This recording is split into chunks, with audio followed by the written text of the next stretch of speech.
Hoy, como ustedes saben, vamos a hablar, bueno, me presento para los que no me conocen, no sé, creo que todos no me conocen, no soy tan popular.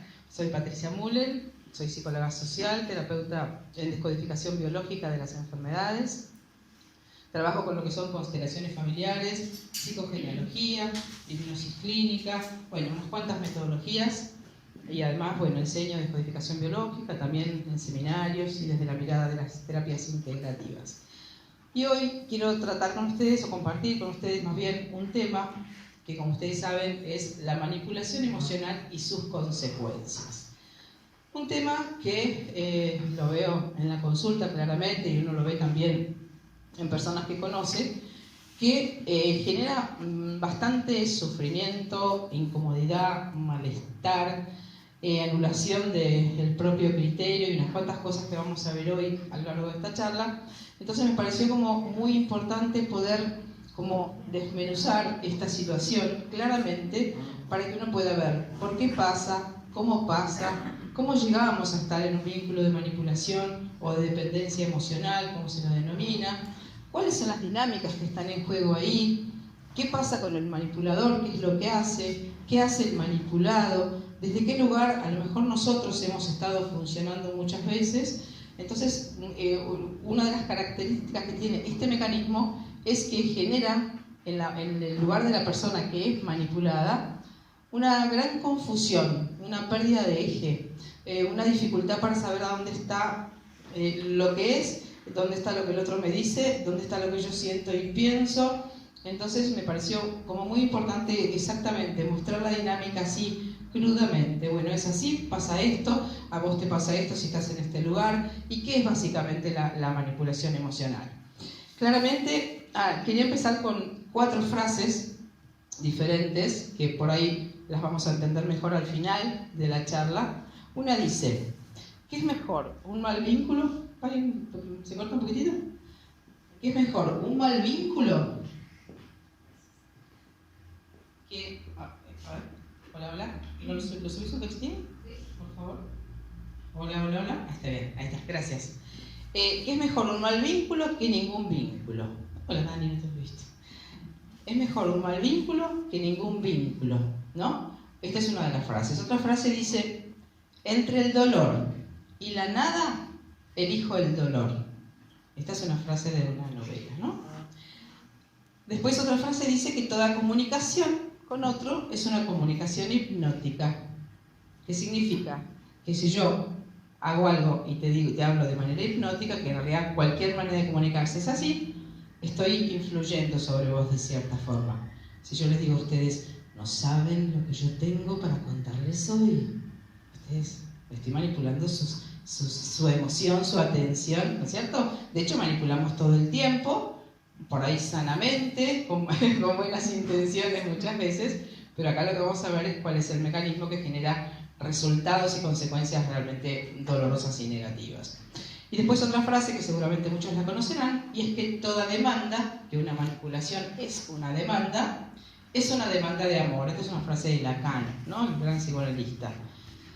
Lo que pasa es que a veces hay maneras de pedir amor que son muy complicadas, vamos a decir, tóxicas, peligrosas, riesgosas para nosotros. Entonces, esas frases van a un poquito recorrer también toda la charla y las vamos a como retomar al final. ¿Qué es un mecanismo de manipulación? Si uno busca en el diccionario qué es manipular, manipular es hacer algo con las manos, ¿no es cierto? Trabajar con las manos, hacer algo para intervenir en algún objeto. Pero manipular, desde el lugar que nosotros lo estamos mirando hoy, significaría, y desde lo que se utiliza en general en la política, en los medios de comunicación, en todos los ámbitos de la vida está la manipulación, y hoy más que nunca, ¿no? Significaría intervenir sobre una cierta realidad o una cierta verdad para distorsionarla, ¿sí? Distorsionarla para lograr un resultado X, un resultado puntual. O sea, algo que es de una manera, yo lo intervengo, lo transformo para que parezca una cosa que en realidad no es. Esto sería manipular intencionalmente algo con un objetivo, y el objetivo va a ser siempre en beneficio del que manipula. Entonces, pensemos que Esto es absolutamente natural y todos desde el momento que somos bebés y lloramos para que nuestra madre venga, estamos utilizando como un mecanismo de manipulación. Cuando nosotros le decimos cosas a nuestros hijos, vení porque si no, fíjate que te quedas sin tu chupetín, estábamos manipulando también. Pero pensemos que hay, como todo en la vida, tiene una graduación. ¿Cuál sería el límite a partir del cual yo estoy como transponiendo una línea saludable en una manipulación con otro? Porque de hecho todo es manipulación. Cuando uno se enamora de alguien y bueno, uno trata de manipular para mostrarse, mostrar la mejor parte, todo esto, ¿está mal? No. Mientras yo no esté vulnerando, este sería el límite, ¿no? Vulnerando o pisoteando, por decirlo de una manera vulgar, derechos de la otra persona. Yo puedo querer encantar a alguien y todo esto, y mientras yo no esté como exactamente eso, vulnerando o pisando una necesidad o un valor de la otra persona, no pasaría nada que yo haga esto. Pero normalmente en este tipo de mecanismos que se llaman de dependencia emocional, justamente lo que pasa es que ese límite se transpone, se arrasa con el territorio de la otra persona, se intenta como sea, en un todo vale, ¿no? Como si la consigna del manipulador fuera todo vale. No hay escrúpulos, ¿no?, en la persona que manipula. No, hoy en una notita previa que me hacían en la radio, me preguntaban qué pasaba cuando un manipulador iba a pedir ayuda para cambiar ese mecanismo. Y yo le decía que es muy raro que un manipulador vaya a pedir ayuda terapéutica, porque la culpa siempre la tiene el otro, el incorrecto siempre es el otro y el manipulador siempre tiene razón. Entonces yo nunca he encontrado una persona en los 15 años que estoy trabajando que me diga, mira, yo soy un manipulador, por favor ayúdame que quiero cambiar porque estoy sufriendo. No, en cambio personas manipuladas hay a montones. Entonces este justamente es uno de los componentes, de los tantos componentes que siempre tienen razón, el erróneo siempre es el otro, lo que el otro haga nunca es suficiente para conformar, ¿no? Entonces se empieza a generar en la otra persona una sensación de incorrección. Soy una persona incorrecta, haga lo que haga, nunca es suficiente, siempre me falta más desde la mirada del otro. Un manipulador nunca va a decir, che, qué bien que hiciste las cosas. No. Y bueno, ahora vamos a ver cuáles son las actitudes y los comportamientos que en general se tienen, ¿no? Pensemos que vamos a plantearlo desde lo que sería una dinámica presa y depredador. ¿Vieron la naturaleza? ¿Sí? El león y el ciervito, el tigre y el conejito, qué sé yo, cualquier animal que tenga poder sobre otro. Acá hay como una lucha de poder, donde el poder lo tiene justamente el depredador y la otra persona, la víctima, el manipulado, como lo queramos llamar, sería la presa. Entonces parece fuerte, ¿no?, verlo en estos términos de depredador y presa, pero exactamente así funciona de manera energética este mecanismo. Entonces, hay un objetivo que es lograr algo de la otra persona, ¿sí? Entonces, en este todo vale, empieza a activar el manipulador cualquier tipo de recursos con tal de lograr que la otra persona haga caso, tenga todas las conductas que el manipulador quiere que tenga, ¿sí? Entonces, si la persona no obedece estas demandas, estas imposiciones, el manipulador se enoja, grita, muchas veces hay hasta violencia física, puede haber, ¿no?, en los casos más extremos, pero sin llegar ahí, a ese lugar de la violencia física, la violencia emocional es esta cuestión de hacer siempre sentir a la otra persona incorrecta, que no tiene derecho, y encima, bueno, con todas las frases de toda índole que se pueden llegar a decir en estos casos, ¿no? Bueno, si me quisieras, no harías esto, sin mí no sos nada en la vida, vas a ver quién te va a aguantar si no soy yo. Todas cosas que van como socavando la autoestima y la seguridad de la otra persona para que cada vez se sienta más chiquitita, más inútil, más dependiente, más carente de energía y de criterio propio. Porque ustedes piensen que si alguien nos desvaloriza, normalmente todos nos vamos a sentir mal, ¿no es cierto? Y vamos a estar como tomados por una emoción. Entonces, si a mí alguien me hace sentir mal, yo no tengo en ese momento activada mi mente consciente, mi criterio, que diga, no, pero esta persona, ¿por qué me está desvalorizando así? Si yo soy una persona que hago las cosas bien en la vida, no. Yo me dejo tomar por la emoción de desvalorización, pierdo el criterio porque estoy tomada por una emoción, ¿sí? pierdo la claridad mental. Entonces, piensen que las emociones justamente las maneja la parte más arcaica del cerebro, que se llama el tronco cerebral, y la parte que es la más consciente, la que tiene criterio, la que discrimina, la que dice sí, la que dice no, es la corteza prefrontal. Entonces, cuando yo estoy tomada por emociones desagradables, la parte mía del criterio queda como borrosa, como anulada. Entonces no tengo la capacidad de decir, este es un desubicado, cómo me está tratando así, sino que me dejo como manejar por la emoción de desvalorización.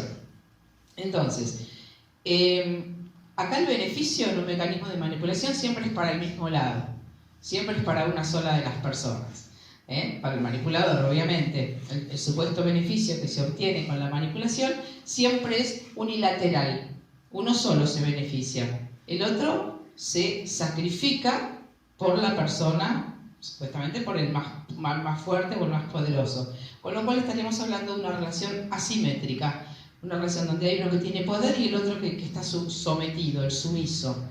Entonces, podríamos hablar acá de una relación a la par, de una relación nutritiva, de un ida y vuelta, ¿todo esto? Claramente no. ¿No es cierto? Los vínculos deberían ser medianamente simétricos, donde más o menos dos están a la par, uno hace algo por el otro también, se nutren mutuamente, se retroalimentan, hay un cariño, hay un respeto, una serie de valores básicos que deberían existir en cualquier vínculo medianamente saludable, pero en este caso no pasa. Entonces se queda como un escalón donde uno está arriba y tiene el poder y ejerce el control, y abajo está el que no tiene ni voz ni voto en la situación y además lo pasa muy mal normalmente. Entonces, acá juega algo también interesante de decir, que es que normalmente todos nosotros, si alguien nos pregunta, diríamos que somos personas pacíficas, ¿no? Que no nos gustan los conflictos. Calculo que todos diríamos eso, ¿no? No, yo soy una persona tranquila, a mí los conflictos no me gustan, yo prefiero callarme en vez de confrontar con el otro. Bueno, si podemos elegir, elegimos ser personas pacíficas, ¿no es cierto? Entonces, esto puede ser una trampa importante en un caso como este. Porque si el otro está pisoteando mis libertades, no respetando a mi persona, pretendiendo quitarme la libertad, desvalorizándome y diciéndome cosas hirientes y dolorosas, y yo voy a tener que crear conflictos si quiero salirme del mecanismo. Entonces mi discurso de buena, que yo soy pacífica y no me gusta el conflicto, en este momento a mí en esta situación no me estaría sirviendo, ¿sí? Porque además justamente fíjense que tenemos miedo a la reacción del otro, porque justamente un manipulador, si yo no hago lo que él quiere, ¿qué hace? Se enoja, grita, ¿no? O también otros mecanismos bastante feos y desagradables, que son el no contestar, el no hablar, ¿no? La indiferencia, el no mirar, el no decir nada cuando yo le hablo, por ejemplo, no contestar como si no me hubiera escuchado. Después mentir, ¿no? Los manipuladores mienten, dicen que dijeron lo que no dijeron y dicen que no dijeron lo que dijeron. Entonces yo empiezo a pensar si soy yo que estoy loca, si lo soñé, si me lo imaginé o qué fue lo que pasó. Desmienten en la cara del manipulado, desmienten con todo caradurismo lo que dijeron o lo que hicieron. Entonces imagínense, si uno no tiene la autoestima bien consolidada, que en general casi nadie la tiene, ¿no? Porque justamente es algo que prácticamente todos nosotros tenemos que trabajar en algún momento de nuestra vida. La seguridad de nosotros mismos, la autoestima, el priorizarnos, el poder escucharnos, el valor de la voz interior, todas estas cosas las tenemos que trabajar. Porque además todos hemos salido prácticamente, creo que no hay nadie que no haya salido de su historia familiar sin una herida emocional, ¿no? A todos nos faltó algo, ¿sí? Nos faltó el reconocimiento, nos faltó la pertenencia, nos faltó el cobijo, nos faltó la valoración, nos faltó la comunicación. A todos nos faltó algo, o nos han humillado, o nos han abusado, o nos han rechazado. Todos hemos tenido algo. Entonces piensen que ya salimos como vulnerables. Que esto también es como un caldo de cultivo que predispone a que yo después me encuentre en la vida con personas que me manipulen. Porque si lo pensamos en términos de presa y depredador, dice que los depredadores en la naturaleza huelen a las presas. Entonces en los vínculos humanos también pasa esto, ¿no? uno emite una cierta energía todo el tiempo. Uno conoce a las personas y uno sabe más o menos por la actitud corporal, el gesto, la voz, la cara, cómo mira, más o menos en qué lugar emocional esa persona está. Si es una persona que está así, en los rincones, o si es una persona que está así, ¿no? Uno percibe esto. Y además, como nuestra historia familiar ha conformado una impronta, ¿no? Una impronta emocional que nosotros confundimos con nuestra propia identidad. Entonces, si yo hubiera sido una persona sumisa en mi historia familiar, porque a lo mejor mi padre era una persona violenta, gritona, y todo esto, o mi madre, yo me construyo así, como que en un lugar de sumisión. ¿Soy realmente yo esa persona y tengo esas características? No, es un mecanismo adaptativo que encontré para poder encajar en ese entorno familiar en el que yo estaba. Pero como confundimos eso con que yo soy así, salgo después a la vida y me manejo así. Justamente, entonces yo siempre digo que vamos como si fuera con un cartelito, acá escrito, colgadito con una soga del cuello que dice sumisa, desvalorizada, humillada, dependiente emocional, no sé. Y nosotros nos ven el cartelito que tenemos puesto. Entonces, como los vínculos, hasta que no se han trabajado conscientemente, son complementarios, ¿qué significaría? Que un depredador necesita una presa, que un manipulador necesita un manipulado, que un autoritario necesita un sumiso, que un indio necesita un cacique, necesita un indio, ¿no? Para decirlo de esta forma, ¿no? Entonces son complementarios. Por eso es interesante saber que no es que yo me encontré con un manipulador y qué mal el manipulador, qué correcto se maneja. Somos dos en el mecanismo. Entonces, ¿qué parte tengo yo en este mecanismo de manipulación? Y piensen que los dos se necesitan mutuamente. Podría llegar a parecer que el manipulador no necesita a la presa porque es más fuerte, porque es más violento, porque es más dominante. Pero el manipulador necesita de la presa para poder manipular. Entonces, mientras le funcione el mecanismo, va a seguir manipulando. Por eso, bueno, claramente una de las maneras de salirse es empezar a poner límites a un manipulador. Ahora hay que atajarse con lo que viene, porque va a venir el reproche, el enojo, los gritos, el no me querés, con todo lo que yo hago por vos, y yo que me sacrifiqué toda la vida para que vos estés como una reina, y entonces ahora mira cómo me pagás, por decir algunas frases de las que circulan por ahí, ¿no? Que a lo mejor nos representan a muchos. Entonces, ¿qué es importante saber? Que tanto si yo estoy en un mecanismo de manipulación así, y yo soy la manipulada, el manipulador, el mecanismo que tiene de manipulación sobre mí, es un mecanismo adaptativo. ¿Qué significaría esto?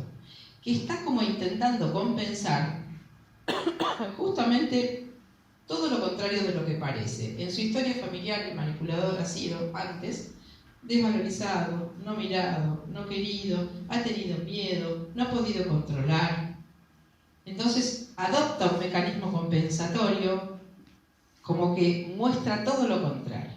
Pero el manipulador es en realidad una máscara que esconde una gran vulnerabilidad y un gran miedo. Por eso necesita como pisar a otro para sentirme seguro, como que necesito apoyarme sobre otro y sentir que yo sí soy el que ahora estoy mandando. Porque antes no pude mandar. Obviamente uno no sabe qué es esto lo que está haciendo, ¿no? Como no sabemos ninguno de los mecanismos hasta que los empezamos a mirar conscientemente. Entonces hay que saber que el manipulador necesita del manipulado para poder compensar retrospectivamente heridas del pasado. Y que también el manipulado también está de alguna manera reeditando algo que ya conoce. Es como muy difícil que una persona, siempre lo digo esto, ¿no?, viva en su historia adulta un mecanismo de vínculo que no conozca ya, ¿no? Es muy difícil que alguien sufra violencia en una pareja si no ha tenido violencia en su historia familiar. Es muy difícil que alguien sea sumiso en una pareja si no ha estado sometido también en su historia familiar. Es como que vamos a ir a repetir emociones que ya conocemos y lugares energéticos que ya conocemos. Por eso no tenemos la capacidad de reacción. Porque si uno estuviera viviendo algo por primera vez y dijera, no, esto es una locura, ¿cómo voy a estar en un mecanismo así? Pero si yo ya vengo con una desvalorización de mi historia, con una sumisión porque mi madre gritaba todo el día, ¿no es cierto? O cualquier situación que sea, yo ya conozco este lugarcito ya sé, ya esto ya lo sentí, ya lo viví en muchas oportunidades. Por eso también es la falta de reacción. Porque vieron que a veces cuando uno mira de afuera ciertos vínculos, uno dice, pero ¿cómo puede estar? ¿Cómo puede? Mirá lo que es esa pareja, ¿cómo puede? Él la maltrata y mirá cómo se queda, ¿no? Uno ve facilísimo juzgar de afuera, ¿no? Las situaciones. Pero esa persona ya conoce ese lugar. Por eso no tiene la reacción lógica o saludable que debería tener o que podría tener si tuviera la conciencia de qué es lo que está pasando. Entonces, mientras no hemos hecho un trabajo terapéuticamente, vamos a salir a repetir patrones o a compensar patrones, como hace el manipulador, que ante el miedo y la vulnerabilidad se pone supuestamente poderoso, o vamos a salir a repetir el mismo conflicto. Fui sumisa acá, sigo siendo sumisa acá. Me desvalorizaron acá, sigo siendo desvalorizada acá. ¿Entienden?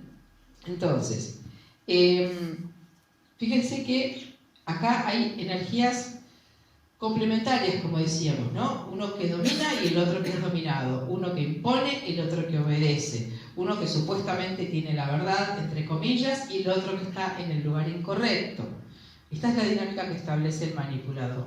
Entonces vamos a ver qué es lo que le pasa, cuáles son los componentes que tiene un manipulador. Claramente, el poder sobre el otro. Un león sabe que tiene un poder sobre el cerdito que está tomando agua en la orilla del arroyo, ¿no? El miedo de la presa es otro elemento con el que el manipulador juega. Una persona manipuladora sabe que la otra persona le tiene miedo, porque a lo mejor en algún momento ha gritado, ha pegado, se ha ido, ha castigado con el silencio y la indiferencia, dejar, no sé, personas que ponen en la consulta, y mi marido me dejó de hablar por una semana entera. O sea, esto es un castigo peor que a lo mejor que te griten, ¿no? La indiferencia, el no te registro, no te escucho, no existís, es el mensaje. ¿No? Esto es un castigo para la persona manipulada. Entonces, lo que hace esto es ir debilitando a la otra persona, sacándole su fuerza, su autoconfianza, su eje de referencia, dónde estará el lugar donde yo me puedo sentir bien. Porque claramente, fíjense que acá pasa algo, que es que la persona manipulada tiene su mirada puesta en el afuera, ¿sí? Para que yo pueda ser manipulada por alguien en algún momento de mi vida, tengo que haber tenido en mi historia familiar e infantil la mirada puesta afuera, que el punto de referencia haya sido otra persona o una situación. Supónganse que en mi familia pelearan mucho mis padres cuando yo era chiquita, y gritaran y se golpearan y todo esto. Yo crezco con mirando hacia afuera, porque afuera está el peligro. Entonces el eje mío, la mirada mía está afuera puesta. Entonces, ¿qué me pasa a mí? ¿Qué siento? ¿Qué quiero? No tengo la menor idea. Porque como he estado en alerta, siempre mirando afuera, siempre mirando el riesgo, el peligro, no construí un eje interno yo, de cuál sería el lugar en que yo me gustaría ponerme, sentirme cómoda. No tengo idea de cuál es este lugar.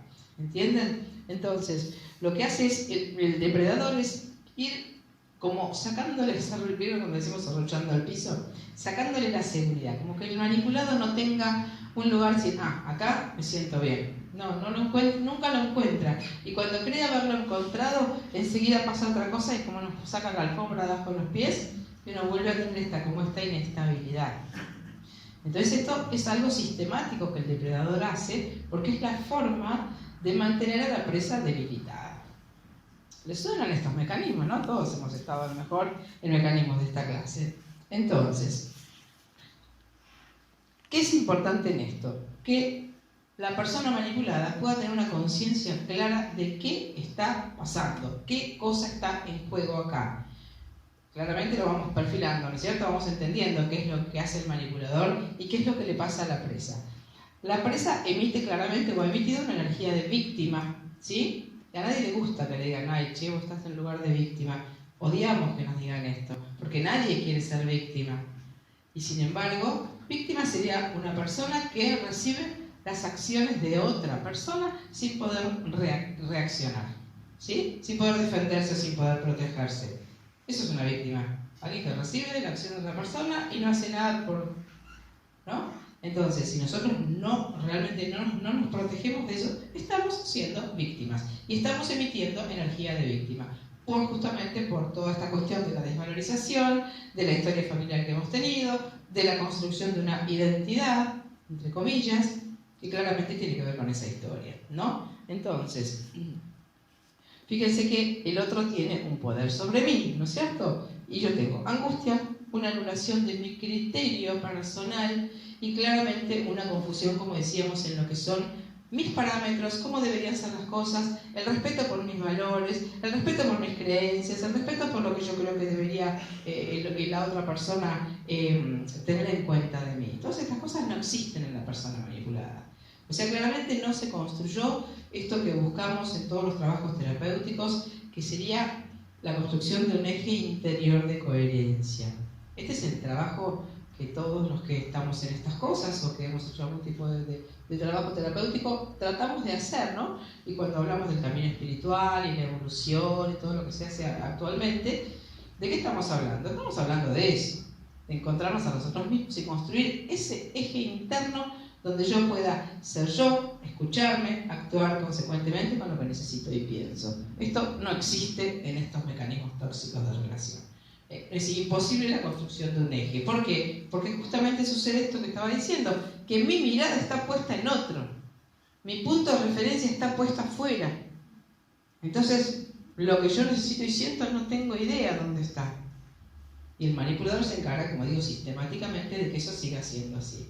Entonces no te hablo, no te contesto, te grito, te digo cosas que te hieren. Entonces vos me seguís mirando a mí porque de mí, si yo fuera el manipulador, siempre viene como el peligro.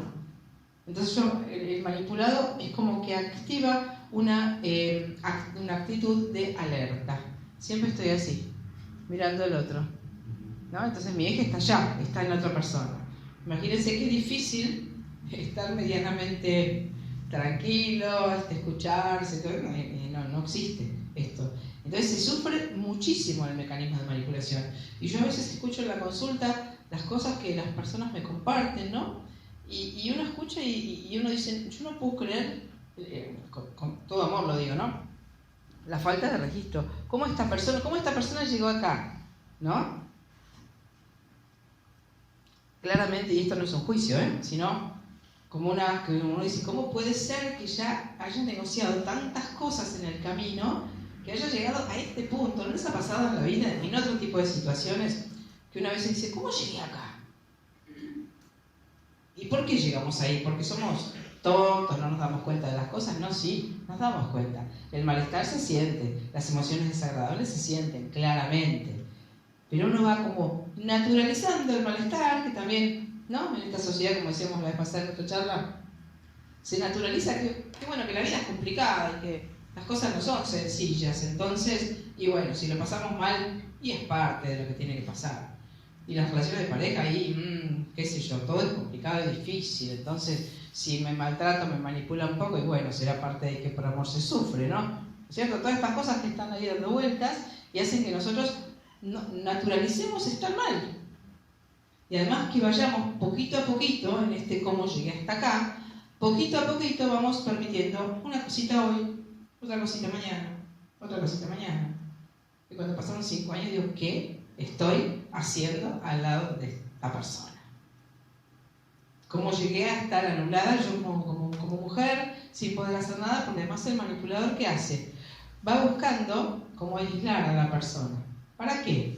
Vieron que en general, no me gusta esa amiga que tuya que tenés, o esa ropa que te pones no me gusta, o tu padre no sé qué, que van quedando como solas las personas manipuladas.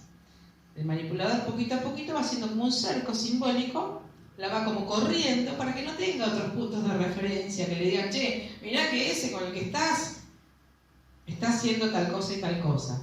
Entonces la persona que ya no tenía un eje interno, imagínense, si encima tampoco tengo otros puntos de referencia de afuera, queda como en medio de una isla y no sé ni dónde estoy parada ni quién soy.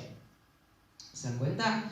Además, el perfil de la persona manipuladora en general son personas encantadoras para el resto del mundo.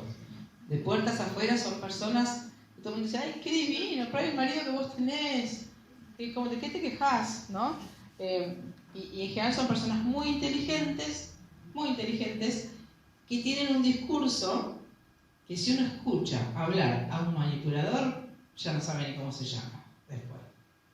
Porque tienen una habilidad para usar argumentos confusos, contradictorios, ambivalentes, que uno escucha a un manipulador y dice, y ya no sé qué pienso yo tampoco. ¿Les ha pasado? Entonces, una de las estrategias interesantes cuando uno necesita cortar un mecanismo de manipulación es no escuchar al manipulador. No hay que escucharlo. Y también seguramente se sentirán identificadas en que uno al manipulador le da muchas explicaciones. Porque además preguntan, cuestionan todo esto, ¿no? Entonces, cuando uno da explicaciones es porque ni siquiera uno está convencido de que lo que está diciendo es así. Yo tengo que decirte a vos, no, pero fíjate que yo esto que te digo es así, tal cosa, ¿eh? ¿Por qué te lo tengo que explicar así? Porque quiero que vos me creas lo que yo te estoy diciendo, pero yo tampoco estoy muy convencida, entonces lo que te digo vos me lo estoy diciendo también a mí, de alguna forma. ¿Entienden? Entonces, como son personas encantadoras, inteligentes y con una labia prodigiosa, vamos a decir así, no hay que dejar hablar a la persona manipuladora, porque ahí terminamos de perder el eje por completo. Entonces, fíjense que acá esto también es interesante, que son personas que no aceptan el error bajo ningún punto de vista. Nunca una persona manipuladora va a decir, che, yo me equivoqué en esto, mira, disculpame. Esto no existe en un manipulador. El manipulador siempre tiene la razón. Y si no la tiene, igual va a inventar la forma de hacerte creer que sí la tiene con esa inteligencia brillante que Dios le ha dado, ¿no? A los manipuladores.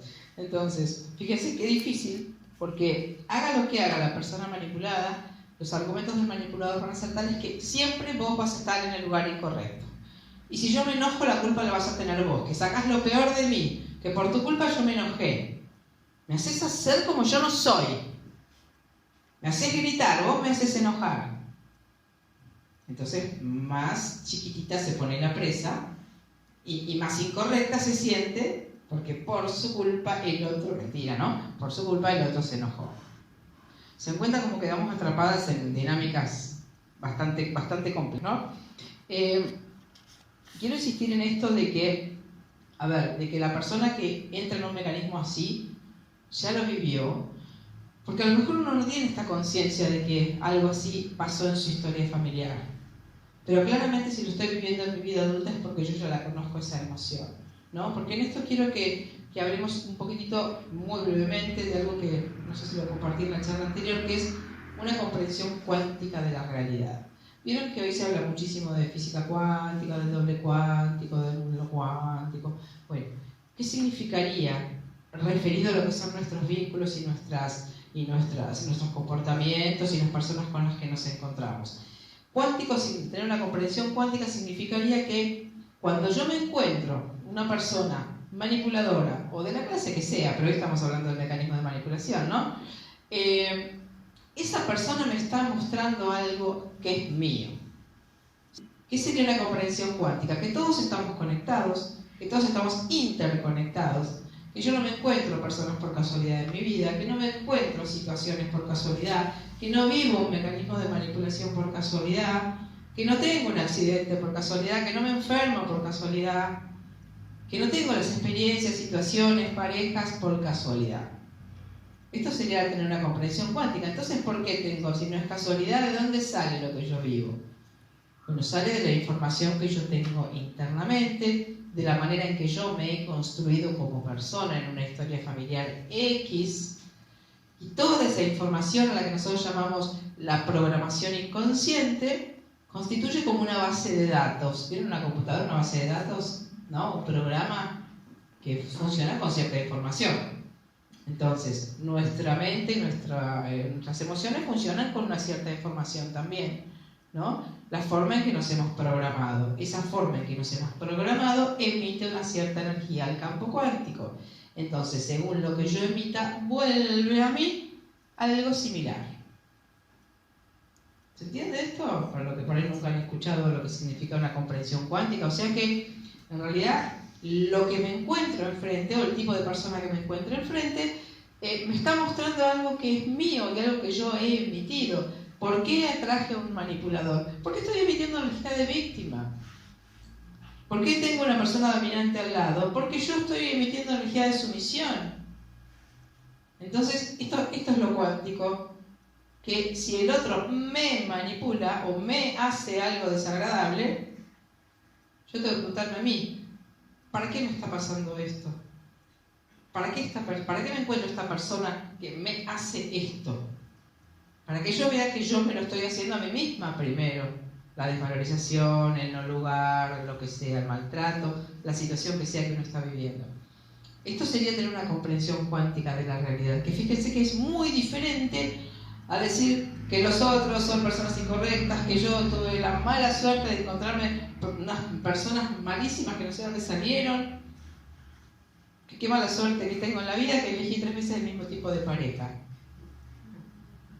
Esto no es así, no es ninguna casualidad, ¿no? Que muchas veces también, ahora que lo digo, fíjense que cuando uno eligió mal, vamos a decirlo entre comillas, porque nunca elegimos mal, uno cree que eligió mal algún tipo de pareja porque sufrió, porque tuvo un vínculo difícil o todo esto, en realidad ha elegido en base a la programación que traía. Esa persona que elige una pareja que es disfuncional o que no le serviría, digamos, desde lo que sería una felicidad o todo esto, es una persona que ya viene con una programación de autodesvalorización. Muchas veces esto sucede, por ejemplo, cuando uno ha tenido, no sé, abusos en la infancia, o abandonos, o traumas, o situaciones muy, muy conflictivas que dejan una impronta emocional muy fuerte. Entonces uno ya viene con esa programación internamente y imagínense que personas a las que les han pasado este tipo de cosas empiezan a construir como una autopercepción de desvalorización, de poco valor y de no merecimiento. El merecimiento en nuestra vida se construye en la infancia. De acuerdo a las circunstancias que yo haya tenido, inconscientemente construyo una autopercepción sobre mí de lo que merezco y de lo que no merezco. Y supónganse que a mí nunca me dieron nada, que siempre priorizaban a mi hermano, o que no teníamos nada porque éramos muy pobres. Yo crezco pensando que yo no merezco nada. ¿No merezco nada en serio?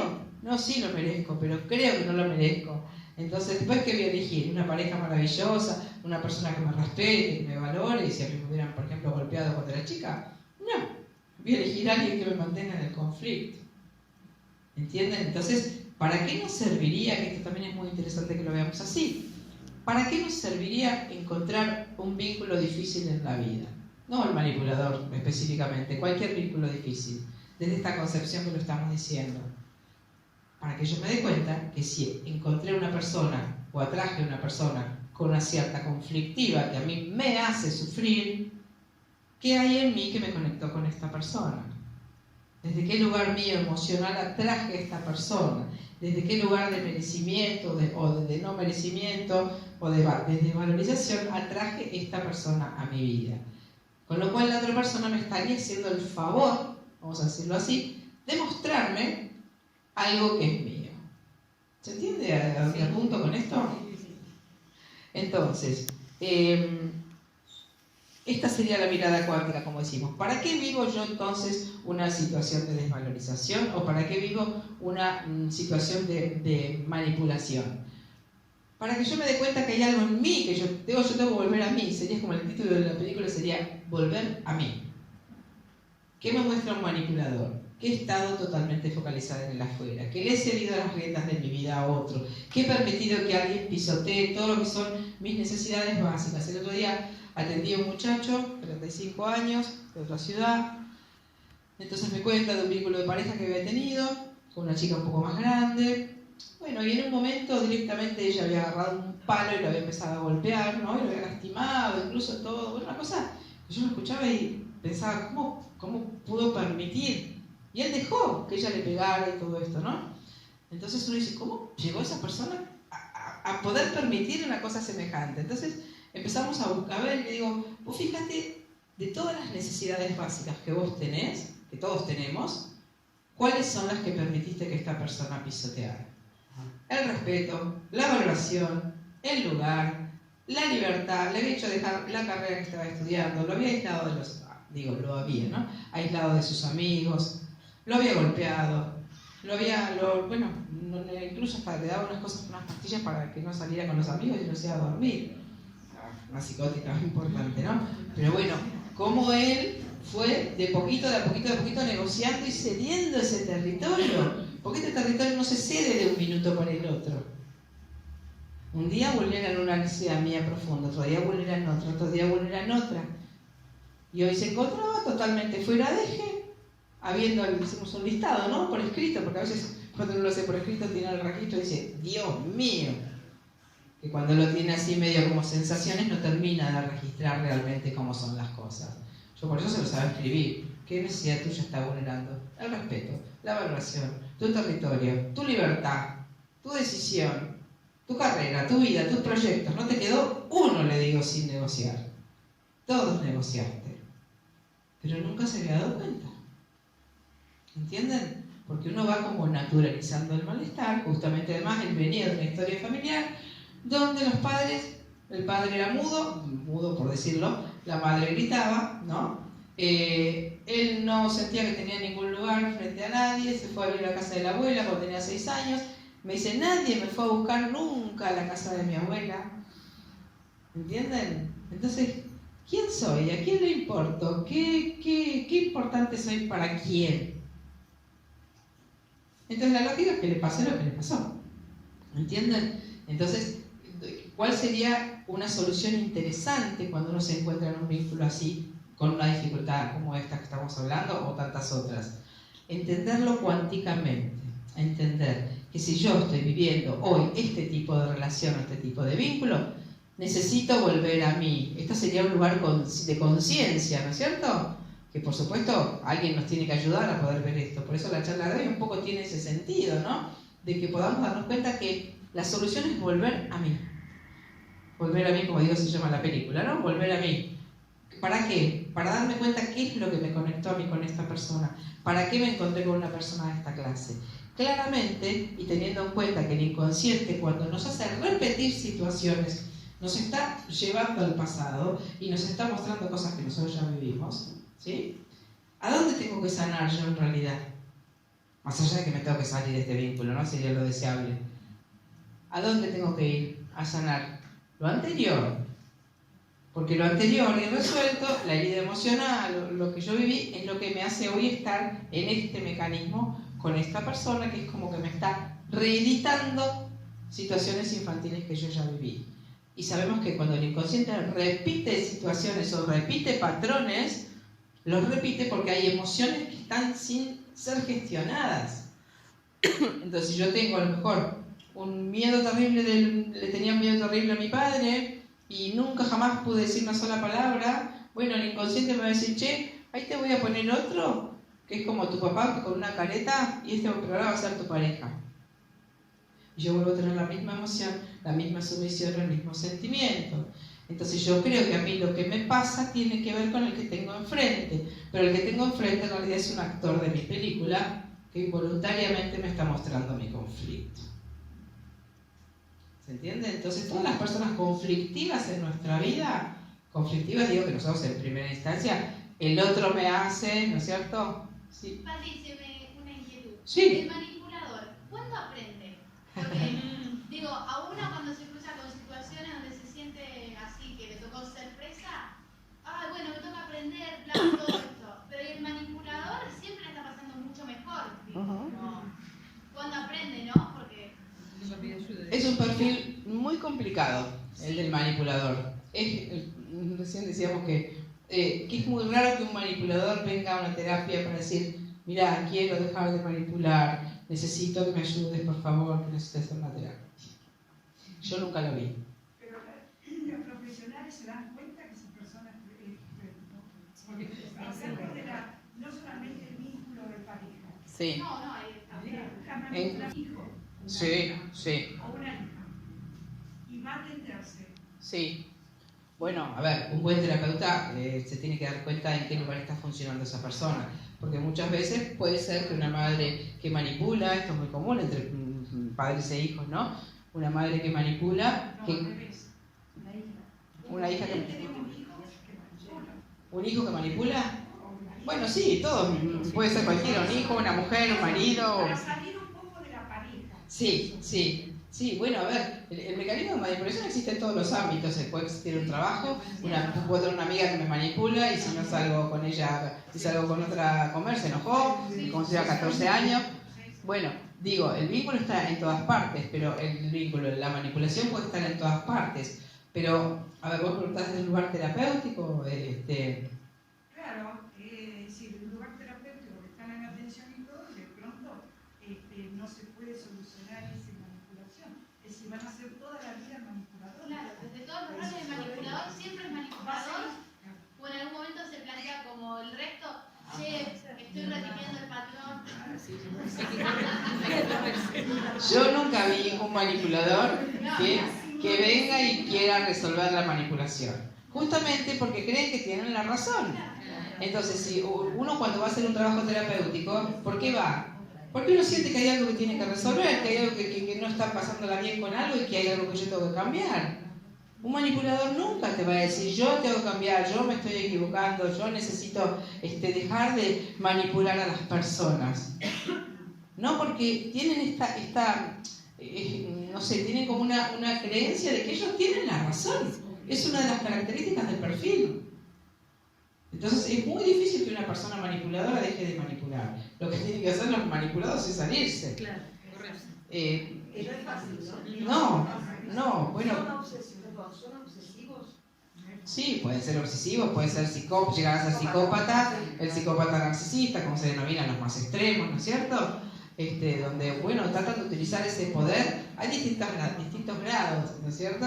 Hay manipuladores más sutiles, con los cuales uno podría llegar a convivir de alguna manera sin a lo mejor tanto conflicto, y manipuladores heavy, vamos a decirlo así, que son los psicópatas, los que te persiguen, los que amenazan, los que a veces matan, los que, bueno, nada, no todo esto. Pero volviendo a la pregunta de Elizabeth, parecería muy difícil que un manipulador vaya a una terapia, porque no reconoce el conflicto, no reconoce que hay un problema. El problema lo tiene siempre el otro, el incorrecto es el otro. Vos tenés que cambiar, vos estás loca. Yo estoy bárbaro. Entonces es muy difícil que esto suceda. Y una madre que manipula, o una hija, decías vos, que manipula. Los adolescentes. Bueno, sí, pero... manipulando permanentemente. Bueno, pero ahí está uno que le pasa a uno del otro lado. Claro, pero hay una contrapuesta de temor. Es decir, hasta dónde vos te corrés o ponés límites ante ciertas reacciones que no es lo mismo que un hombre. Bueno, Claro, yo creo que el límite, la línea que uno no debería traspasar, como decíamos al principio, es la línea del respeto por lo que yo creo que está bien. ¿No es cierto? Si yo tengo ciertos principios y ciertos valores y considero que las cosas tienen que ser así, vos me podés manipular, pero yo, mientras a mí no me afecte y no me pisotees mis valores y mis principios, bueno, a lo mejor puedo ceder, puedo negociar. ¿No es cierto? Que de hecho siempre lo hacemos, esto de ceder, negociar, consensuar, que a veces hasta lo que no queremos, porque bueno, todo el tiempo estamos negociando. Pero podemos negociar mientras no se estén vulnerando cosas importantes para nosotros. Si en un mecanismo con un nieto, y el nieto me dice, dame toda tu jubilación porque yo me quiero comprar, y yo como es mi nieto, le tengo temor, le doy toda la plata. Está pisoteando algo que es mío. Yo estoy cediendo un territorio que no debería ceder, por miedo, por temor, por culpa muchas veces. La culpa también. El manipulador se encarga de que el otro se sienta culpable si no hace lo que uno quiere. Entonces, por culpa hacemos lo que no es coherente para nosotros. Entonces uno siempre, creo que el límite es ese, Elizabeth, ¿qué se está transponiendo?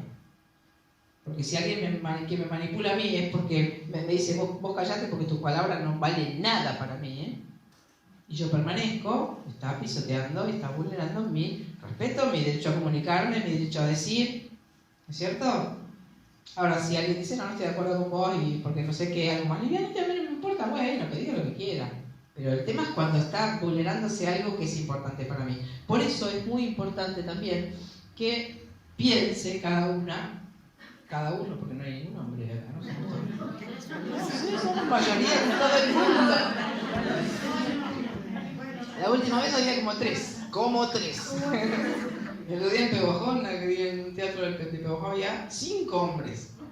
¡Wow! ¡Qué multitud! No me olvidé lo que iba a decir. ¿A qué iba con este chico? ¿De qué estaba? Era muy importante que cada una Piense. Ya está, gracias. Piense cuáles son para mí, porque todos tenemos, exacto, los valores o los principios que yo no quisiera negociar nunca. Si yo les pregunto hacia ustedes en la teoría, todos dirían, no, mi respeto, mi valoración, mi decisión, mi valor, eso yo no lo voy a negociar nunca. Mi libertad, la violencia física, ¿no? Lo diría con una serie de cosas que en la teoría no negociaría nunca. ¿Qué va a decir yo voy a estar en un vínculo donde me peguen? Nadie lo va a elegir. Y sin embargo, ¿cuántas personas lo viven? Yo no voy a estar nunca en un lugar que me desvalorice y permito que el otro me trate como su contrato. Entonces, ¿por qué? Porque no tenemos clara conciencia de cuáles son las cosas innegociables. Por decir cualquier ejemplo, y no digo yo de mí, digo como si yo dijera, por ejemplo, bueno, a mí nunca nadie me va a hacer lo que yo no quiero. Este es un límite para mí. Me trata de forzarme a hacer algo y como gato panza arriba. Para mí no es negociable. Si alguien me dice, vos no hagas esto porque a mí no me gusta, ¿no? Hay cosas que deberían ser innegociables para todos nosotros. Y cada uno elegirá su tabla de la ley, ¿no? Sus mandamientos. Bueno, ¿cuáles son los míos? Esta es una pregunta muy importante de hacerse. Y si ustedes nunca lo pensaron de esta forma, piénsenlo de esta forma. Y también es interesante pensar cuáles son las cosas que ya negocié. Todos hemos negociado todo, en muchísimos momentos. En total incoherencia con lo que hubiéramos querido. ¿No es cierto? Todos, en miles de momentos. Por no crear conflictos, porque somos personas pacíficas, para que el otro no se enoje, y todas estas cosas que nos decimos que nos hacen permanecer en lugares de malestar. Entonces, ahora que lo estamos viendo así tan claramente, piense cada uno de ustedes qué cosas negocié que no volvería a negociar. En un vínculo, en una relación de pareja, en un trabajo. A veces en un trabajo hemos dejado que nos maltrataran, que nos desvalorizaran. ¿Cuántas veces? Nos toca un jefe derrollado, malhumorado, malgeniudo, y nosotros estamos todos los días ahí con una gastritis porque nos están maltratando. ¿Qué derecho tiene esa persona a maltratarnos? Ninguno. Aunque sea el papá. Nadie tiene derecho a maltratarnos, a sacarnos nuestra libertad, a ponernos en lugares que nos hagan sentir incómodos. Y sin embargo, justamente, como decimos, por las historias familiares que hemos tenido, donde ya hemos conocido esos lugares, muchas veces permanecemos y permitimos que otros vulneren esos principios. A ver, ¿qué principios se les ocurren así? Sí. ¿Uno puede decir no negociar nada o está mal? Nunca más la movían de ningún lado. Bueno. ¿Cuándo se negocia? A ver. Bueno, si no negocias nada, por ahí te quedas muy sola, ¿no? Pero bueno, por eso digo, el límite está en que lo que vos negocies sea algo que no haga que vos dejes de ser vos, ¿no? Walter Rizzo, no sé si lo han escuchado, es un psicólogo muy interesante de escuchar. Él dice que nosotros podemos negociar deseos, ¿no es cierto? Siempre doy este ejemplo tonto de si, no sé, a mi pareja le gusta comer pollo y a mí me gusta comer tallarines. Bueno, le hago los pollos. No me pasa nada a mí porque yo haga esto. Ahora si mi pareja me dice, vos ni opines porque tú siempre decís estupideces, eso ya no es un deseo, es una necesidad básica mía de comunicarme libremente y dar mi opinión de las cosas. Bueno, pero negociar sería permitirme yo hacer algo que no quiero, sería negociar. ¿Sí? Ahora, si vos no querés negociar nunca nada, bueno, estás en todo tu derecho, no queda negociar. No, Pero digo, no sé si se puede funcionar desde un principio tan absoluto, ¿no? Me parece que no, porque uno tendría que... Por eso, el límite creo que es, primero, la forma en que yo me siento con la situación. Porque fíjense que por más programación que uno traiga, uno el registro del malestar lo tiene. La emoción de malestar la tenemos. Tengamos conciencia o no desde nuestra mente. Pero uno, ante cualquier situación desagradable, para mí, yo siento algo en el cuerpo. Siento algo en el cuerpo. Siento con la boca del estómago, siento con la garganta, o siento en la panza. ¿Cómo? El negociar cuando yo estoy... No, a veces una cosa simple no te afecta. Si son deseos, detalles, cosas que no vulneran algún principio importante para mí, todos negociamos cosas y no por eso nos traumatizamos. ¿Qué? Por ejemplo, no te gusta ir a ver un cantante y por el otro lo acompañás. Sí. Por eso como no ¿Te lo cobras en el momento o no te lo cobras? ¿De qué? No te entendí. ¿Sí te lo cobras?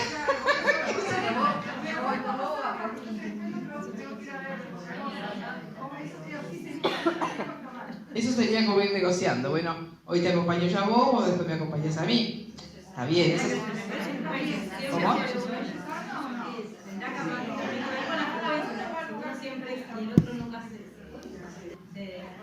Claro, bueno, claro, si siempre soy yo la que negocio y nunca el otro hace nada por mí, ahí estaría como desequilibrada la negociación.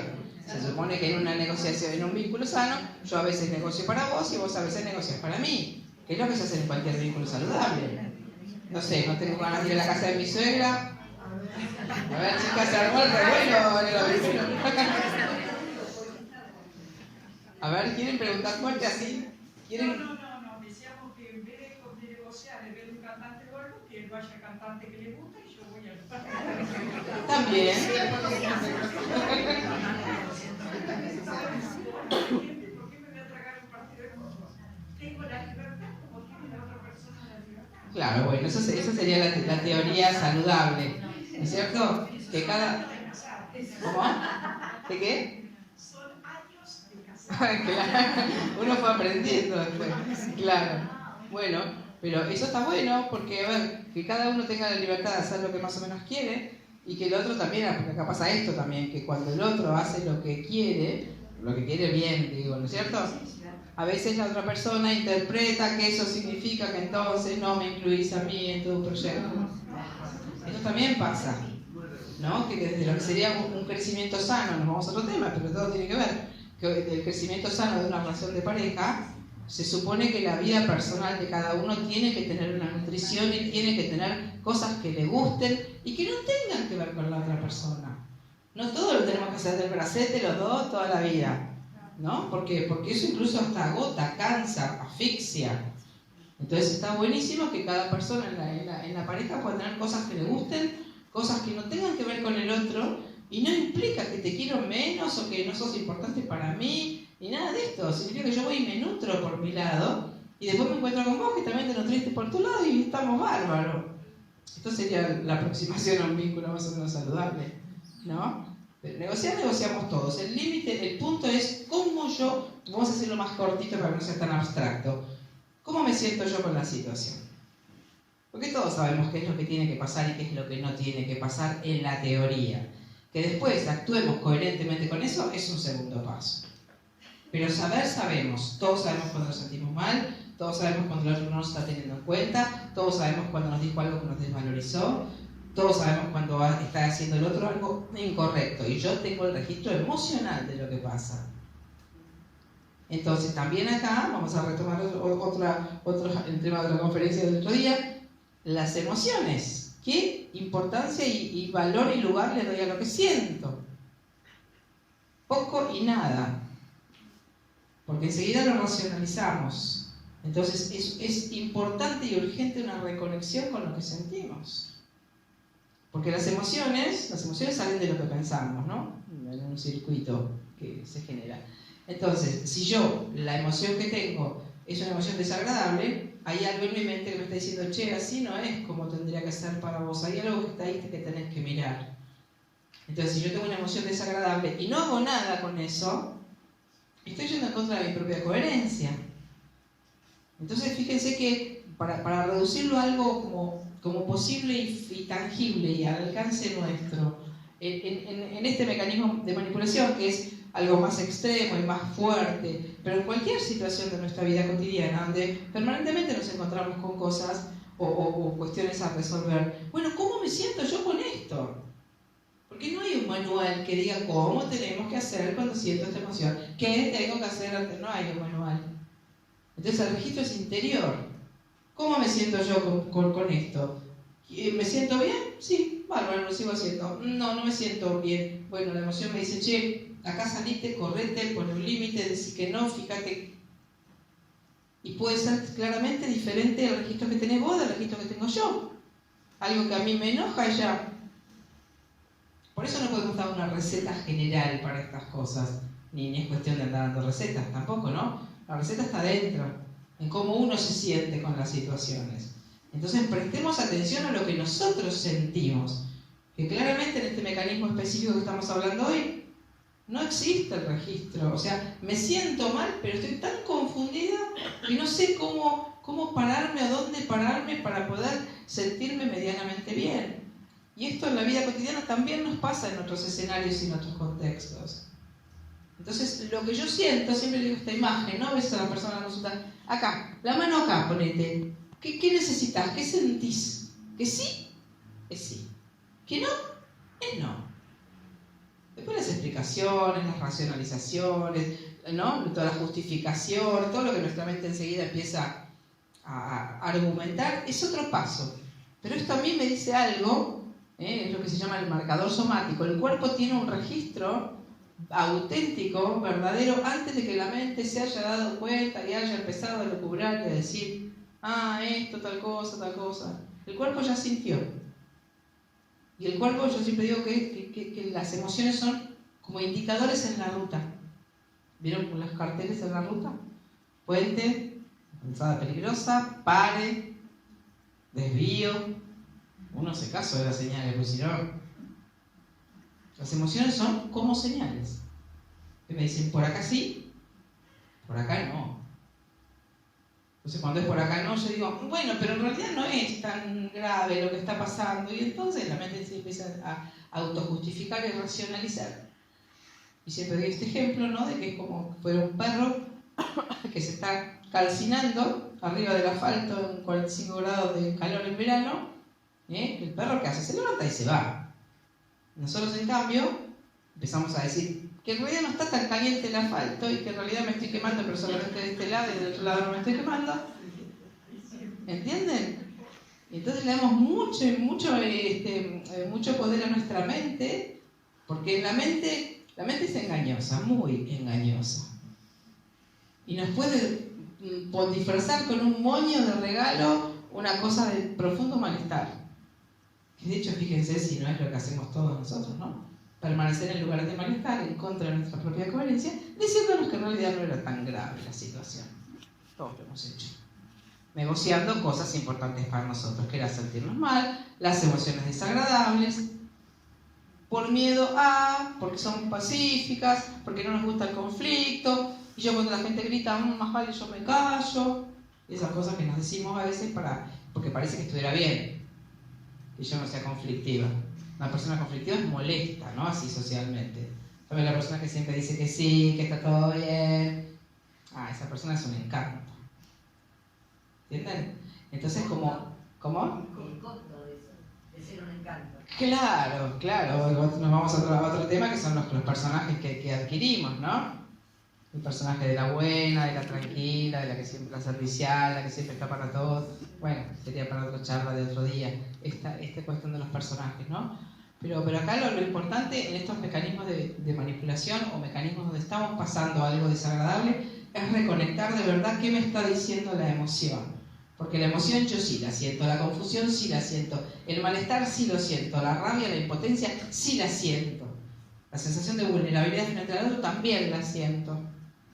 Entonces, obviamente, es muy difícil salirse solo, sin ayuda de esto, porque nos han aislado, nos han hecho dudar tanto de nuestra cordura, que claramente hace falta o escuchar a alguien, alguna amiga o alguien muy cercano que nos quiera mucho, que nos lleve, como que nos ayude a salir de la situación, o claramente hacer una terapia adecuada para poder realmente entender qué es lo que está pasando a mí, me está pasando a mí y por qué estoy ahí y cuáles serían los recursos que necesito activar para poder salirme de un lugar así. Claramente son los límites. A un manipulador no hay otra cosa que empezar a ponerle límites.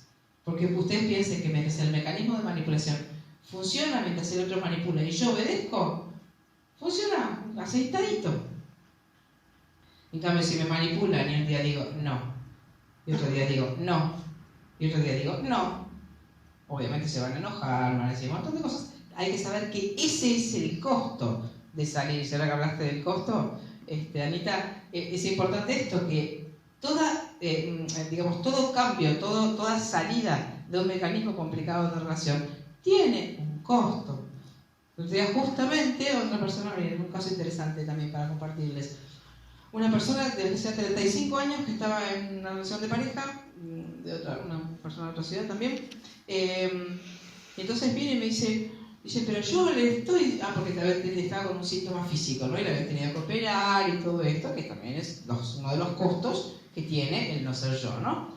Entonces me dice, hace 35 años que estoy con mi marido, dice, y yo estoy cansada de decirle, vos no te das cuenta que me estás enfermando, que por tu culpa yo me estoy enfermando, ¿cuándo vas a cambiar? Digo, ¿cuánto se le está diciendo eso? Y te digo, ¿te das cuenta? Y después me dice, no, porque como él está grande ya, tengo miedo que se deprima si yo me voy. Entonces le digo, mira, acá hay dos, no digo errores, ¿no? Pero dos aspectos importantes a mirar. Uno, que vos estás gastando una energía infinita en tratar de que él cambie, se lo seguís diciendo, y el foco lo seguís teniendo afuera. Seguís tratando de que la otra persona que no le interesa en absoluto cambiar, cambie para que vos te sientas bien. Entonces, ¿cuál es la alternativa? Date vuelta y andate. Parece fácil de decir, ¿no es cierto? 5 años de matrimonio, tampoco es que digo que sea soplar y hacer botellas, ¿no?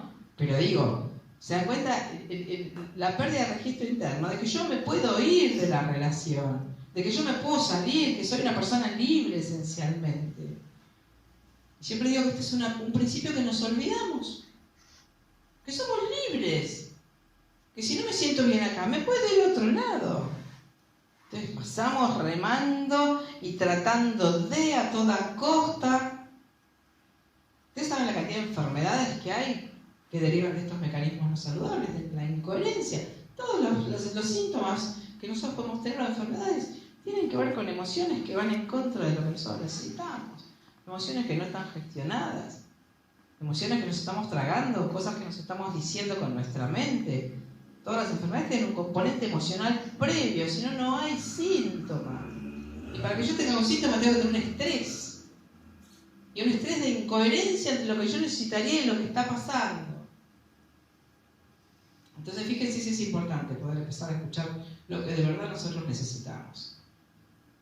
Fíjense este caso que les cuento de esta persona. Claramente estaba tratando de que el otro, este sea un error que todos hemos cometido también. Esperar que el otro cambie para que yo me sienta bien. El día que vos hagas esto, yo voy a ser la persona más feliz de la tierra. Esto es infructuoso, frustrante, porque el otro no va a cambiar porque a mí se me ocurra que tiene que cambiar. Pero yo sí tengo la libertad de irme si el otro no quiere cambiar. O sea, ¿qué hago con cómo es el otro? ¿No? Que incluso esta es una frase del manipulador. Yo soy así. Si no te gusta.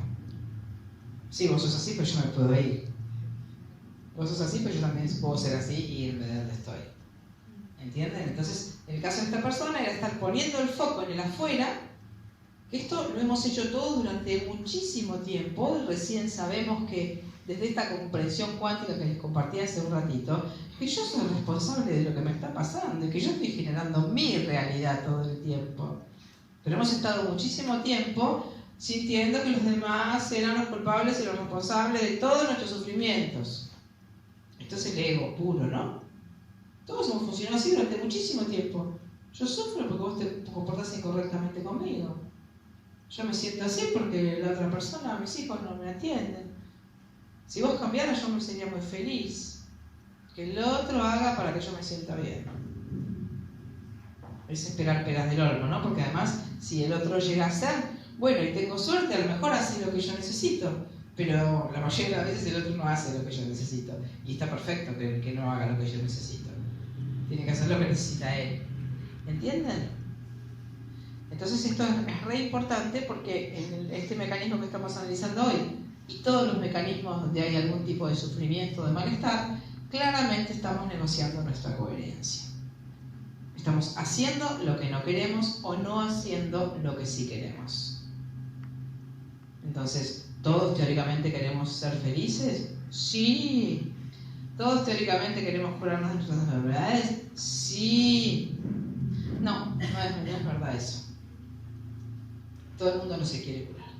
Todo el mundo no se quiere salir de vínculos tóxicos. Parece muy feo lo que digo, ¿no es cierto? ¿Cómo que todo el mundo no se quiere curar? No. Porque también muchas veces los síntomas físicos me sirven para manipular a otros. Me resultan funcionales. Entonces no es verdad que todo el mundo se quiera curar. Y ahí también hay una manipulación clara. La madre que cuando está por casar el hijo le agarra el soplo al corazón. Ay, mi amor, no te cases porque yo a tu madre. Ay, mamá. Digo, nada, lo digo así un poco de pasada, lo de las enfermedades, pero ustedes vieron que hoy hay muchísimas personas que tienen algún tipo de síntoma. Prácticamente todo el mundo toma algún tipo de medicación. Es casi la excepción la gente que no toma nada. Y toda persona que toma algo está teniendo que, como si fuera, controlar un síntoma. La hipertensión, la tiroides, tantas cosas que hay hoy, ¿no es cierto? Que todo uno escucha, prácticamente todo el mundo tiene algo de esto. Detrás de eso hay emociones que no están en coherencia. A lo mejor nunca lo pensaron así. Pero detrás de una hipertensión hay una emoción. ¿Sí? Detrás de cualquier síntoma hay una emoción. Una hipertensión, por ejemplo, por decirlo ya que lo nombré, es una persona que siente que de alguna manera, simbólicamente, está en lucha en su territorio. Entonces, la sangre que tiene, que bombea para la lucha, no es suficiente. Entonces el cerebro levanta la presión para pelear mejor. Simbólicamente estoy hablando, por supuesto. O sea, siempre si el síntoma tiene una significación. Entonces, ¿con qué estoy peleando? ¿O qué estoy permitiendo? Que estoy atajándome en mi territorio y necesito la presión más alta para hacer esto. O una persona que tiene un hipotiroidismo, por ejemplo. ¿Qué es un hipotiroidismo? Una lentificación del metabolismo. ¿Cuándo una persona puede tener un hipotiroidismo? Cuando siente que hay algo allá que yo debería poder hacer o alcanzar y que nunca en la vida lo voy a alcanzar. Entonces, el cerebro dice, bueno, vamos lento, así no te encontrás con eso que nunca vas a alcanzar, porque darte cuenta que no lo vas a alcanzar es difícil. Entonces, yo voy lento, dice el cerebro. Digo, por decir cualquier síntoma. De esos síntomas hasta los más complejos, ¿no? Cualquier tipo de enfermedad tiene abajo emociones de incoherencia con lo que sería mi verdadera necesidad. Toda persona que está con un síntoma está negociando, para que hablamos de negociar antes, ¿te acordás? Bueno, está negociando algo importante. Porque si no estuviera negociando algo importante, no tendría estrés. Y si no tuviera estrés, no tendría el síntoma. A mí a veces vienen las personas a la consulta con algún síntoma específico y me dicen, no, pero está todo perfecto, no tengo ningún problema. Digo, yo te creería si no tuvieras el síntoma que tenés. Una chica también con asma tenía. Y me dice, no, está todo bárbaro, está todo perfecto, yo no tengo mi familia, todo bárbaro, todo impecable, me llevo bien con todos, con mi mamá, con todo el mundo. Y yo digo, yo te creería, pero vos tenés asma. Entonces no te creo, perdóname, digo, pero no te creo. Entonces empezamos a buscar y claramente el conflicto estaba. Una madre que la asfixiaba. Entonces es como el asma, es que alguien me está respirando mi aire y necesito otro aire, me cierro porque este aire está tóxico, no necesito respirar otro aire diferente, por decirlo muy simplistamente, el síntoma. ¿Entienden la importancia de poder empezar a escucharnos y y buscar nuestro propio eje, este mecanismo que vimos hoy es extremo. Pérdida absoluta de eje de parte de la persona manipulada. Pérdida de eje, pérdida de autoestima, pérdida de valoración, pérdida de criterio, ¿sí? Pérdida de cuáles son las cosas que yo necesito. Entonces, fíjense, el costo que tiene esto es de los mecanismos más complejos porque se negocia todo en esto. No queda prácticamente ninguna necesidad sin negociar en un mecanismo de manipulación. O sea, la otra persona no puede ser ella. Entonces pensémoslo también como un principio así un poco general. Todo vínculo o toda relación o toda situación que a mí no me permita ser yo, no la tengo que aceptar.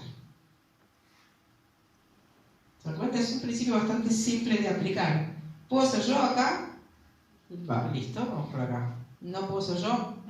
Hay un ruidito ese. Hay una alarma. Ahí hay algo que mirar. Entonces, para no enredarnos también en tanta cosa que hemos dicho hoy, esto. Acá. El registro es claro, ¿no? A veces las personas me dicen, ¿y cómo sé yo si estoy en un lugar adecuado o estoy en un lugar inadecuado? Porque, bueno, problemas tiene todo el mundo. Sí, perfecto. ¿Cómo te sentís con la situación? ¿Bien? Seguí ahí. ¿Mal? Tenés algo para mirar. Fíjense que está cerca el chequeo. ¿Cómo te sentís? Pero lo que pasa es que no tenemos la atención prioritariamente puesta en lo que sentimos. Entonces, nos invito a todas las mujeres de este lugar a poder como reconectar con esa parte, con la parte consciente y en esto de la comprensión cuántica que les decía hace un ratito, de poder entender todo en un contexto. Es muy interesante que uno pueda como activar un ojo, ¿no? Siempre este ejemplo, ¿no? De activar un ojo que mira. ¿Vieron que cuando uno mira situaciones que son de otras personas ve claramente? Yo miro lo que te pasa a vos y digo, ay no, sí, Andrea hace tal cosa, decirle que no le permitas porque fíjate que es ubicado que es. ¿Por qué yo tengo esta claridad cuando te miro a vos? Porque estoy despegada de la situación, no estoy involucrada emocionalmente, estoy siendo la observadora consciente de otro. Entonces esta capacidad de observar a otro, yo la tengo para mí también. Somos los únicos seres en la naturaleza que tenemos esta capacidad de salirnos de nosotros mismos y mirarnos. Fíjense qué interesante. Este es el trabajo de la conciencia, es el trabajo espiritual. El trabajo espiritual no es poner un Buda, prender un saumerio y hacer un... El trabajo espiritual es mirarme, activar un ojo que me mira, que me trabajo, que me veo, que veo mis conflictos, que sano mis heridas, que miro mis vínculos. Eso es el trabajo espiritual. ¿No es cierto? Buscar la coherencia con uno mismo, el conocimiento de uno mismo. Entonces, váyanse un poco con esta imagen de que podemos activar un ojo observador, un ojo consciente que nos acompañe prácticamente todo el tiempo. Entonces, situación, el ojo consciente y la emoción, ¿no? Entonces, la emoción hace el ojo consciente mira. ¿Qué pasa acá? La emoción hace ruido, el ojo consciente mira. Fíjense que es como si fuera un dispositivo, vamos a decir así, que nos permite la atención sobre nuestros procesos, ¿no? Que nos permite estar atentos a nuestros procesos. ¿Qué siento algo? ¿Qué siento? ¿Qué me pasa? ¿Qué negocié? ¿Con quién es la situación? ¿Qué es lo que yo quisiera hacer? Y si no lo voy a hacer, ¿por qué no lo voy a hacer? ¿Miedo a qué tengo? ¿Que pase qué cosa? Como desmenuzar el mecanismo. Que ese mecanismo, si nosotros lo miramos así, igual está, pero está como inconsciente. Y todo eso pasa en un segundo como una ráfaga sin que uno se haya dado cuenta de la situación. Entonces la idea es poder hacerlo consciente esto, para que nos hagamos dueñas de nuestros procesos. Me pasa una cosa, ok, ¿qué me pasa? ¿Qué siento?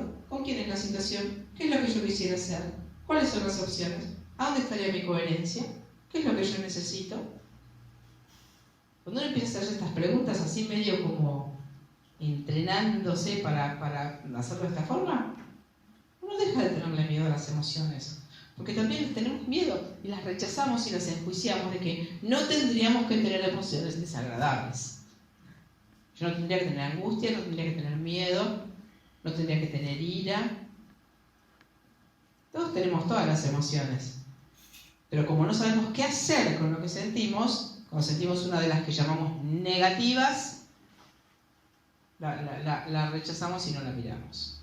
No, a ver, esta ira, ¿qué me está diciendo esta ira? ¿De qué me estás hablando? ¿Con quién tengo esta ira? ¿O tengo angustia? No tendría que sentirme así, me dice la gente en la consulta. Sí, te estás sintiendo. Claro. No me tendría que pasar esto, sí, te está pasando. ¿Entienden? Entonces la persona dice, bueno, ¿para qué me está pasando? ¿Para que haga qué? ¿Para que me salga de dónde? ¿Para que ponga qué límite? Entonces acuérdense, emoción, indicador.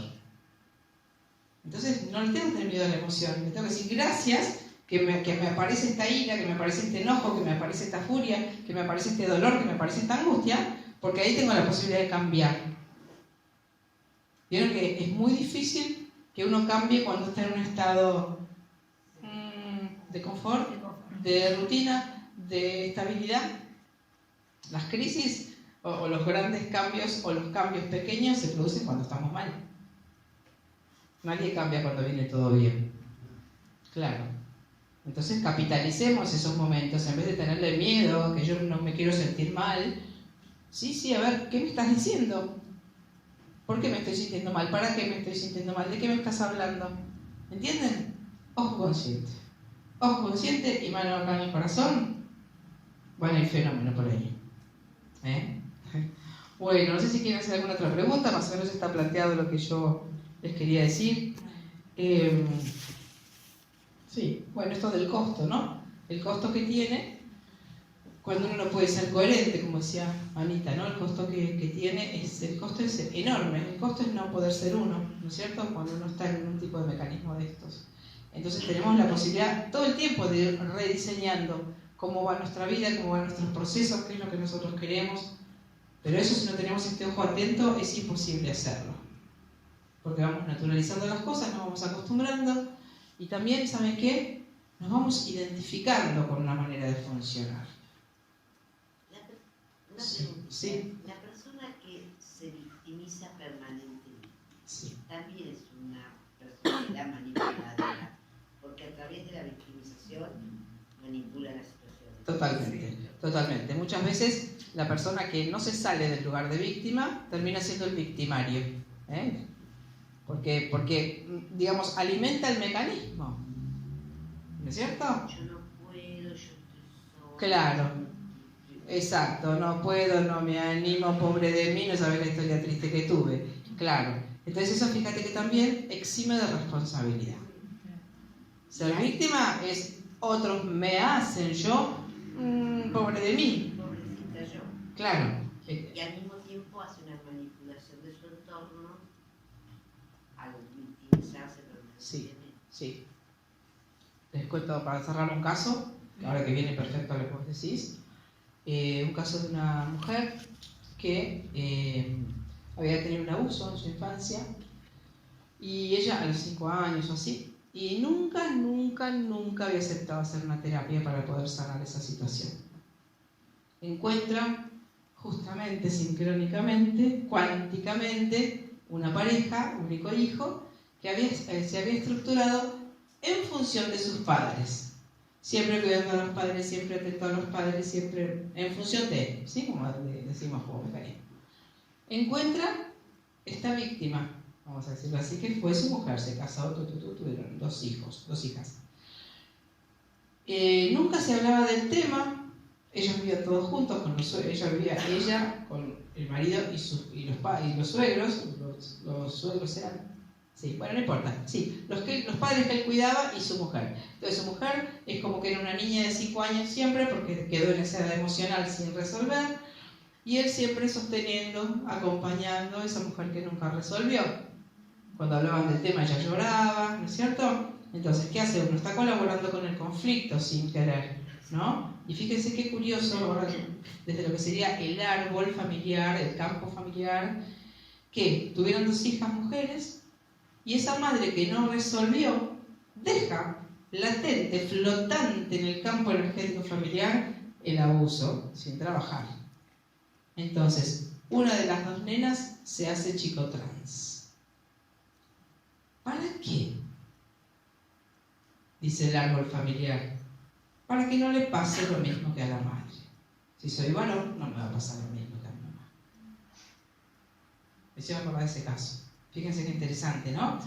Que de alguna manera, bueno, nada, todo tiene una influencia, ¿no? Hay un principio de la física que dice que nada se pierde y todo se transforma. Y este principio va para nuestras emociones, para el campo familiar, para las dinámicas inconscientes, para todo. Nada se pierde. Entonces todo lo que yo no miro, niego, bloqueo, por algún lado va a salir. Va a salir como un síntoma, va a salir como un comportamiento, lo va a cargar otro de la historia familiar. Así que bueno, me acordé de ese caso, es interesante, ¿no? Como para que uno vea, chequee y saque sus propias conclusiones. ¿Alguna pregunta más? Sí. ¿Por qué las personas que no son víctimas de un manipulador y ven a un manipulador no lo enfrentan? Porque vos me hiciste caso de que vos le estás diciendo por qué te trata mal, pero vos no le decís al manipulador, che, la estás tratando mal. Bueno, hay que ver quién es el manipulador. Si vos te vas a meter en el matrimonio del vecino, tampoco tenés mucha injerencia. Pero si fuera una persona de tu familia, vos podés decirle al manipulador. Lo que pasa es que estos mecanismos, como son una dependencia emocional, y si la persona que es víctima no logra darse cuenta que se puede salir, vieron que muchas veces pasa, no sé, que en la calle hay un violento que le pega a su pareja, y va otra persona y lo defiende y lo agarra piñas al que... Y a los 2 días están juntos de vuelta. ¿Vieron que pasan estas cosas? Entonces uno puede de afuera tener toda la impotencia y ver toda la situación y con toda claridad y salirte, mirar lo que está haciendo, pero es muy frecuente que pase esto. La vuelve a envolver a la persona del manipulador y vuelven a estar. Entonces tu intervención fue... ¿Entendés? Uno puede hacer, no es que no lo puedas hacer. El tema es qué efecto tiene. Por eso acá el único efecto efectivo, vamos a repetir, es que la víctima se decida salir del lugar de víctima. Con ayuda, por supuesto. ¿No? Y con el costo que tiene, que también, perdón, que quiero decir esto también, que a veces se pretende salirse de los mecanismos de manipulación sin culpa. ¿No? Bueno, esta señora que les cuento, que le decía al marido, ¿por qué por tu culpa estoy? Lo que la retenía era la culpa. Y le digo, es que la culpa la vas a tener. Es inevitable que vas a tener que atravesar la culpa. Es como si fuera, vos querés tu libertad, bueno, ahí hay un río que se llama culpa. Tienes que meterte, atravesarlo, mojarte y después allá está tu libertad. Porque a veces uno pretende salirse de mecanismos conflictivos. No, yo voy a tener que atravesar el costo de sentirme culpable, que además el otro se va a encargar de reforzarme la culpa. ¿Entienden? Entonces no se puede salir, es como si uno dijera, no sé, quiero terminar una relación de matrimonio, salvo en muy pocos casos, sin sentir tristeza, sin sentir angustia, sin sentir culpa, sin sentirme mal. Y nada, es un proceso, uno tiene que hacer un duelo, tiene que soltar cosas, por más que uno haya decidido la separación. Es un cambio, es un duelo, hay que transitarlo. Entonces pretendemos no hacer los procesos emocionales. Y la culpa claramente es un gran obstáculo. Entonces sí vamos a sentirnos culpables. Y sobre todo cuando salimos de un manipulador. Re culpables nos vamos a sentir. ¿Es normal? Totalmente normal. Es lo que te va a pasar. Entonces si la persona ya sabe qué me va a pasar y que me voy a sentir culpable hasta que me salga y después voy a decir qué suerte me puede salir. Y ya ahí la culpa va a desaparecer. Es importante saber que sí va a estar la culpa. Necesariamente va a estar la culpa. ¿Alguna otra pregunta? Sí, por ejemplo, cuando Sí. vos has estado mucho tiempo, digamos, en un estado de manipulación, digamos, y lográs salir, y lográs verte, como bien decís vos, Sí. observadora, te fortaleces con terapia, Sí. estás en condiciones de poder enfrentar al manipulador y decírselo en la cara, vos sabés qué lindo que me fui, estás...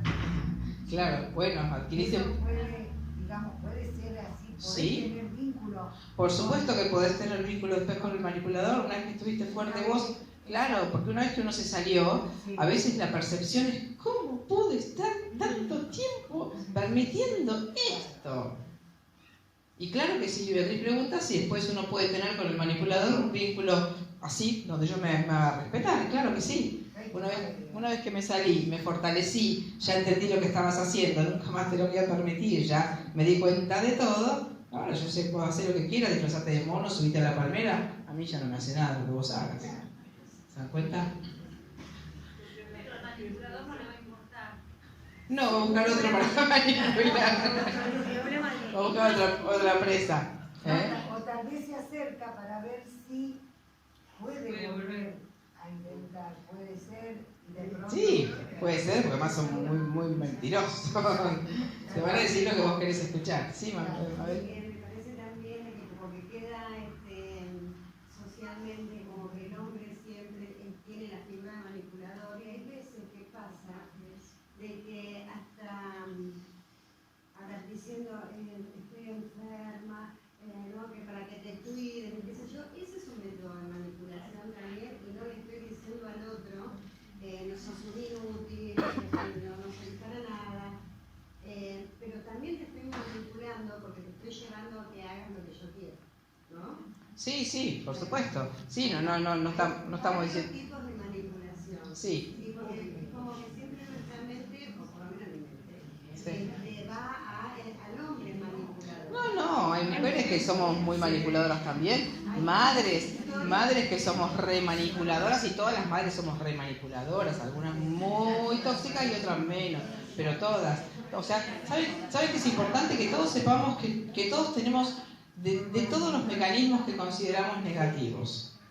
Todos tenemos algo de agresividad, todos tenemos algo de manipuladores, todos tenemos algo de mentirosos y escondedores, todos tenemos todo. Entonces tenemos que relajar también con eso, porque si no, yo no soy manipuladora. Sí, yo también, sobre todo, ¿no? Entonces nada, el tema es ver cómo uno va como si fuera equilibrando esos componentes y va eligiendo conscientemente. Sabemos que este tipo de mecanismos no son los más sanos de relación. Entonces, bueno, si yo puedo saber conscientemente cuáles son los mecanismos sanos de relación, cuáles son los parámetros que yo tengo que tener, qué respeto, qué libertad, qué posibilidad de comunicación, bueno, estos serían mecanismos sanos de relación. Uno puede ir trabajando y que cada vez esos componentes negativos que todos tenemos sean cada vez más chiquititos.